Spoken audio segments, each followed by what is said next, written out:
पिछली intimate sitting में आपने जब प्रेम पर बात की थी विज्ञान भैरव तंत्र में, तो आपने कहा कि व्यक्ति पॉलीसाइकिक है, यानी उसके कई मन हैं, उसका मन कई खंडों में फ्रेगमेंट्स में बटा हुआ है।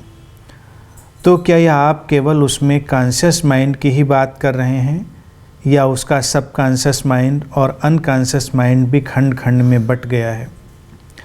क्योंकि मनोविज्ञान कहता है कि व्यक्ति का मन 3 तलों में फंक्शन करता है, उसका कॉन्शियस, सबकॉन्शियस और अनकॉन्शियस माइंड, जो बड़ा पावरफुल होता है। कृपया इसको समझाने की कृपा करें।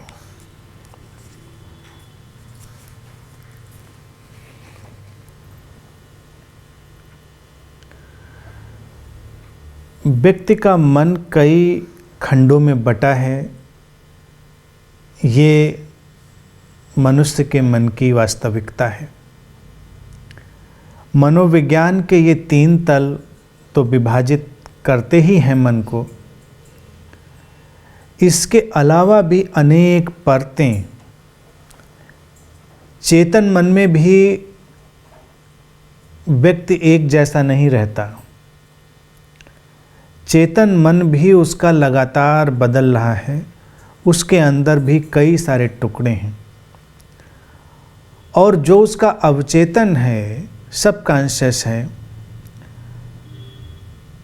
उसके अंदर भी ये विभाजन प्रवेश कर गया है।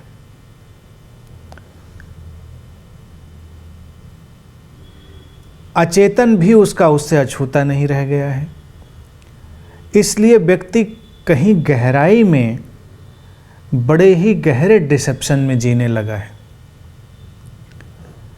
व्यक्ति अपनी गहराई में उतर कर भी, मन की गहराई में उतर कर भी अपने उस डिसेप्शन से, अपने उस छलावे से, भ्रम से अपने आप को बचा नहीं पाता। हमारे अंदर अनेक तरह की आवाज़ें हैं, और जो आवाज़ें बार बार रिपीट होती रहती हैं, जिनकी हम पुनरावृत्ति करते रहते हैं, तो वो चेतन से उतरकर हमारे गहरे तलों में भी प्रवेश कर जाती हैं। और तब हमारे अवचेतन और अचेतन के, सबकॉन्शियस और अनकॉन्शियस के हिस्से भी डिसेप्टिव हो जाते हैं।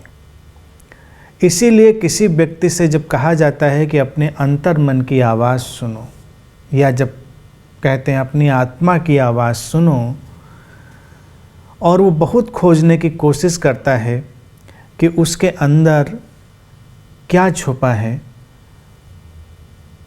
उसे बड़ी मुश्किल होती है।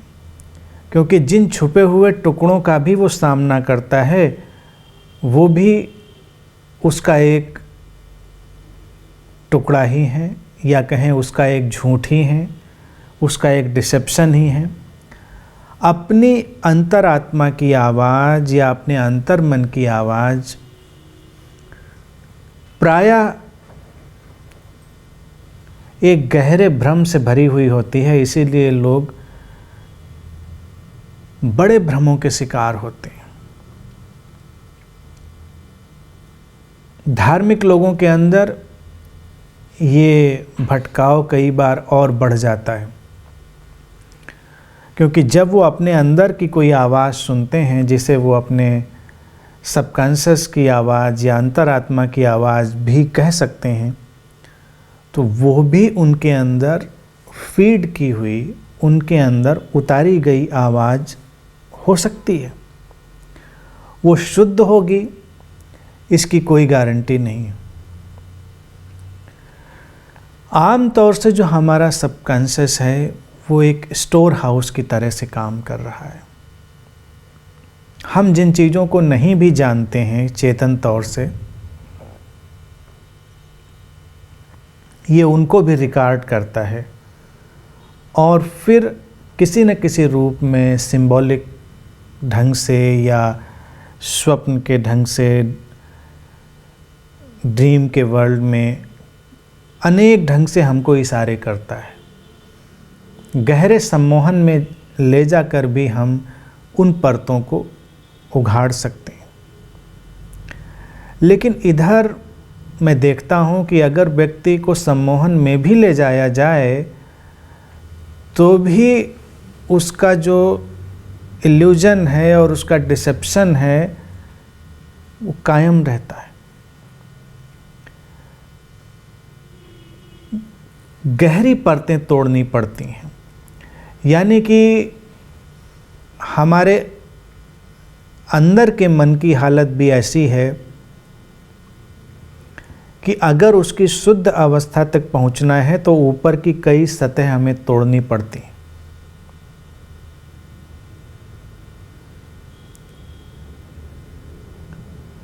चेतन मन पर प्रयोग पहले ही हमें करने होंगे, तब हम इस भटकाव को, इस बिखराव को समझ पाएंगे। आम तौर से जब हम कॉन्शियस बिहेवियर कर रहे हैं तब हम अपने आप को देखना शुरू करें, उस समय भी हम सुबह से शाम तक एक ही व्यक्ति नहीं होते। सुबह से शाम तक जैसे हमारे अंदर से अनेकों लोग गुजरते हैं, जैसे एक भीड़ हमारे भीतर से गुजरती है। तुम अलग अलग लोगों से मिलते हो और अलग अलग लोगों से मिलने पर तुम्हारे मन की अलग अलग छवि सामने आती है, अलग अलग इमेज सामने आती है।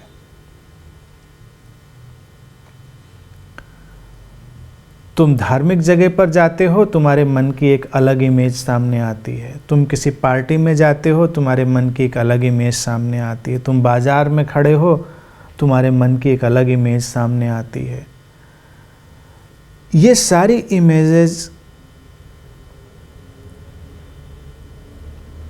जब बार बार रिपीट होती रहती हैं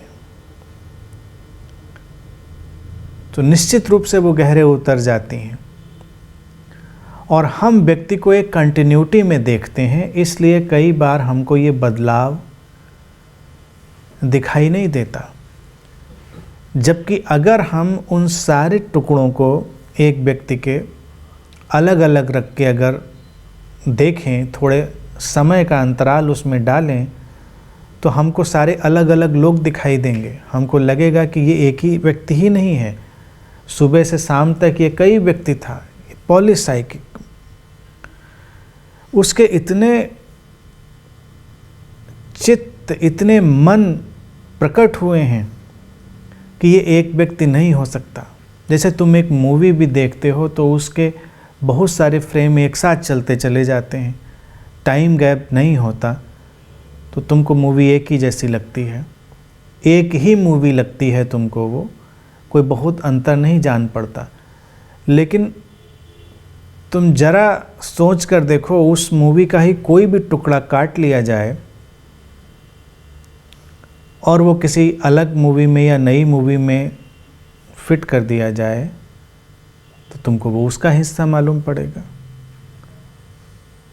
क्योंकि अब फासला ज़्यादा हो जाएगा। तुम ये नहीं जान पाओगे कि ये इसका हिस्सा था, ये इसका हिस्सा नहीं था। इसीलिए एक व्यक्ति जो सुबह बड़ा शांत लगता है, शाम को बड़ा विक्षिप्त हो जाता है, तो हम उन टुकड़ों को अलग अलग करके नहीं देख पाते। हमको लगता है कि यही व्यक्ति था जो विक्षिप्त जैसा व्यवहार कर रहा है, या हम इतना भी नहीं सोचते कि वो ऐसा व्यवहार कर रहा है। हम तो बस एक प्रतिक्रिया करते हैं कि वो ऐसा क्यों कर रहा है, या हमारे अंदर अलग किस्म के आकलन चलते हैं कि उसे ऐसा नहीं करना चाहिए। लेकिन ये व्यक्ति अलग हो गया है, ये वही नहीं रहा है। उसके मन का एक अलग टुकड़ा उसके ऊपर इस समय हावी हो गया है।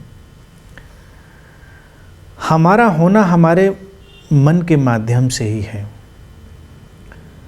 तो मैं देखता हूँ कि अगर हम सबकॉन्शियस और अनकॉन्शियस के गहरे तलों में प्रवेश करें तो हर टुकड़े की एक लेयर गहरे तक जाती है और काफ़ी गहराई में जाकर फिर ये सारी लेयर्स, ये सतहें एक दूसरे से मिलती हैं। धीरे धीरे व्यक्ति का मन अलग विकास की यात्रा पर गया है और उसमें एक अलग किस्म के परिवर्तन आ रहे हैं। पहले के वक्त में एक व्यक्ति का मन बदलने में कई बार शताब्दियां लग जाती थी, सेंचुरीज लग जाती थी। इसीलिए एक परिवार में पैदा हुआ व्यक्ति, एक खास समुदाय में पैदा हुआ व्यक्ति, उसके बारे में अनुमान लगाए जा सकते थे। इसीलिए परिवारों का और इन सब चीज़ों का बड़ा महत्व हुआ। जो वर्ण व्यवस्था भी तुमको दिखाई देती है, जो आज एक विभीषिका की तरह सामने आ गई है और जिसके अंदर सारी बुराइयां काम करती हुई दिखाई देती हैं, लेकिन प्रारंभ में जो वर्ण व्यवस्था का आयोजन किया गया वो उन लोगों के द्वारा ही जो मनुष्य के मन को बड़े अच्छे से जानते थे। ये केवल टाइप है, तो उनको चित्त के इतने ही प्रकार दिखाई दिए मोटे मोटे कि व्यक्ति के मन के इतने प्रकार हैं, और उनको एक वर्ण में डाल देने का कारण ये था कि बदलाव में लंबा वक्त लगता था। जैसे कि अगर एक व्यक्ति ब्राह्मण वर्ण में पैदा हुआ है, या क्षत्रिय वर्ण में, या शूद्र वर्ण में, या वैश्य वर्ण में, किसी भी वर्ण में,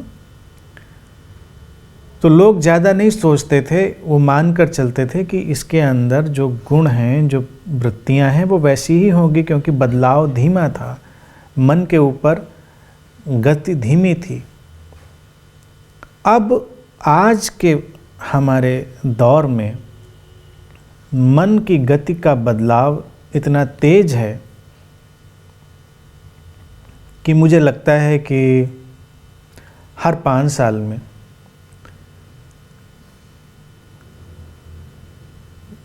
वर्ण बदल जाता है, मन बदल जाता है। और ये एवरेज होगा, कई लोगों का तो इससे भी जल्दी बदल जाता होगा।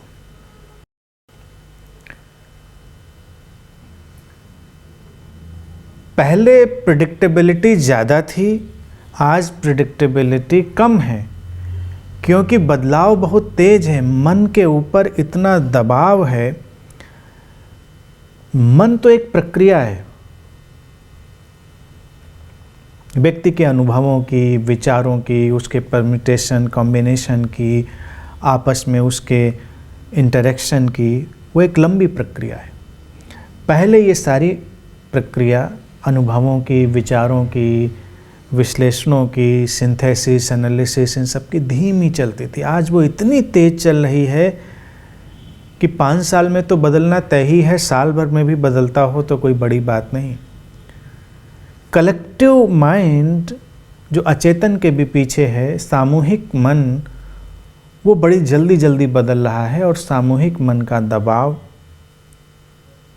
उस बदलाव का दबाव व्यक्ति के अचेतन पर भी पड़ रहा है और उसके चेतन मन पर भी आ रहा है। ऐसे में ही व्यक्ति के अंदर जागरूकता की बहुत ज़रूरत हो गई है, उसके अंदर अवेयरनेस की अधिकाधिक ज़रूरत है। वो अपने अंदर जितना चैतन्य होकर इस सारे बदलाव को देख पाएगा, तभी उसके साथ वो ठीक व्यवहार कर पाएगा। अन्यथा व्यक्ति के मन के क्रैश हो जाने की और खतरे में पड़ जाने की गुंजाइश ज़्यादा है। लोगों के अंदर विक्षिप्तता बढ़ने का या मानसिक रुग्णता बढ़ने के ज़्यादा खतरे हैं, जो कि अब बढ़ भी रहे हैं। पहले कभी कभार किसी व्यक्ति में मानसिक रुग्णता आती थी, इसीलिए मनोविज्ञान का उतना विकास था भी नहीं और कम लोग देखने को मिलते थे। आजकल तो मुझे लगता है हर 3 में से 1 व्यक्ति इस रुग्णता का शिकार है, ज़्यादा भी हो सकता है। या कहें तो ज़्यादा ठीक होगा कि हर व्यक्ति एवरेज साल भर में 1 महीना तो रुग्ण हो ही जाता है, इधर उधर करके 25-30 दिन तो उसके निकल ही आएंगे जब वो मानसिक रूप से रुग्ण होता होगा, हर व्यक्ति। क्योंकि मन पर दबाव और मन पर बदलाव इतना तेज है कि उसको पता ही नहीं चल रहा है कब क्या और कैसे व्यवहार करना है।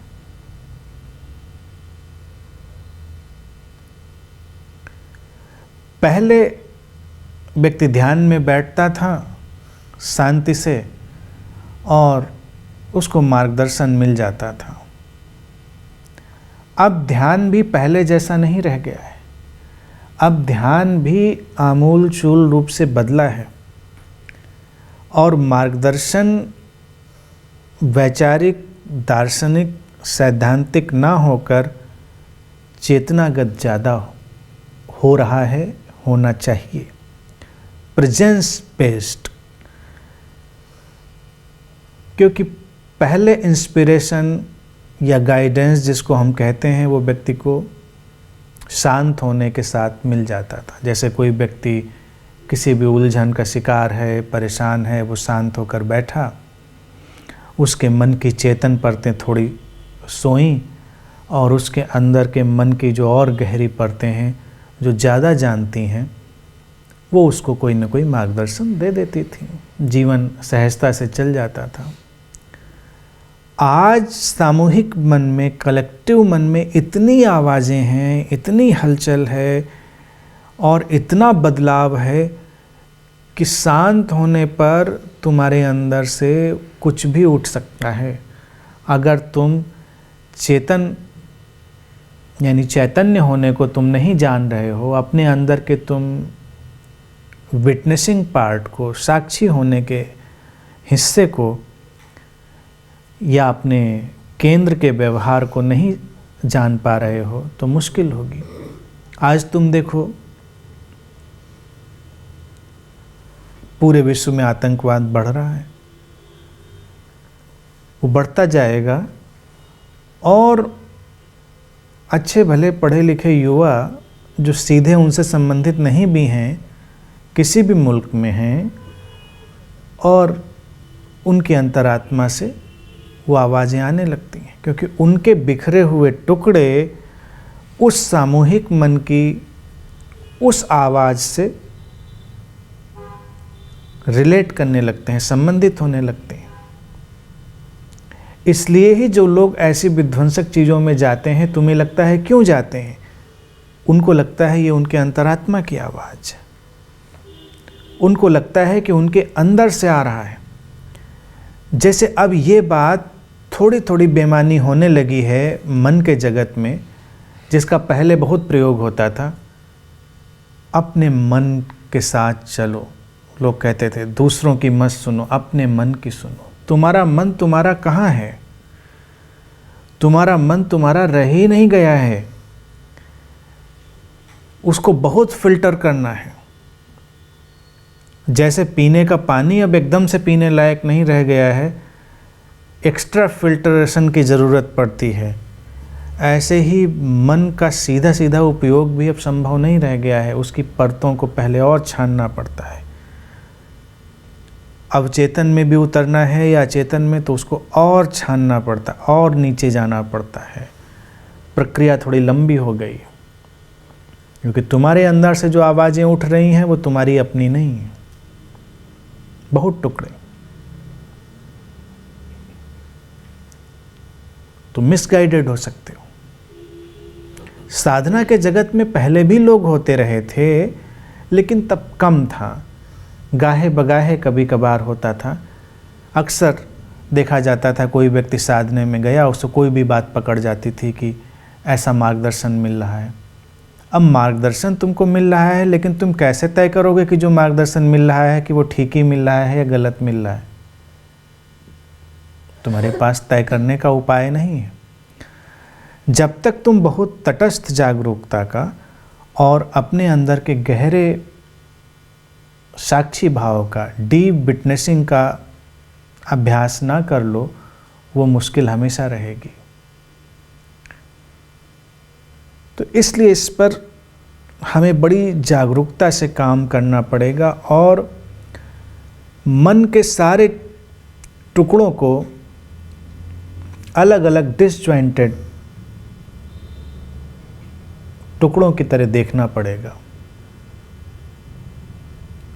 अपने आप को सुबह से लेकर शाम तक हमको गहराई से ऑब्जर्व करना होगा, गहराई से देखना होगा और किसी भी चित्त के टुकड़े के व्यवहार को अपना मानने की आदत छोड़नी पड़ेगी, क्योंकि ये तय करना मुश्किल है कि ये तुम हो।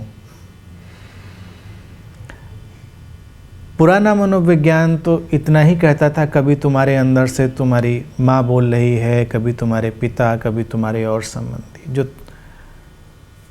थोड़े बहुत तुम्हारे अंदर हिडन हिस्से पड़े हुए हैं। लेकिन अब तो तुम्हारे अंदर से इतना दबाव निर्मित हो गया है, हवा में ही प्रदूषण नहीं हुआ है, मन में भी उतना ही हुआ है कि सुबह से शाम तक कौन सी आवाज़ उभर रही तुम नहीं जानते।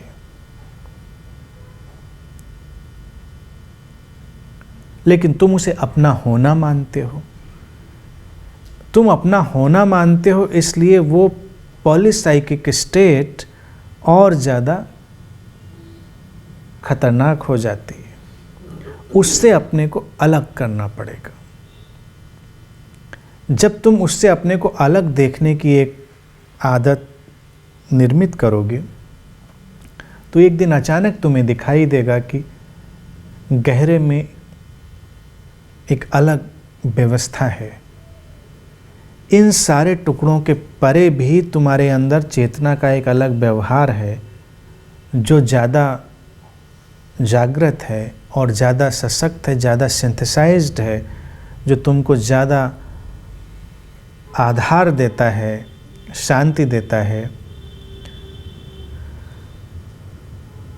इस प्रक्रिया को हमें रोज़ समझना होगा, तब कहीं जाकर हम अपने इस पॉलीसाइकिक बिहेवियर से, बहुचित्त के प्रयोग से, व्यवहार से आगे जाने के अवसर हमें मिलेंगे।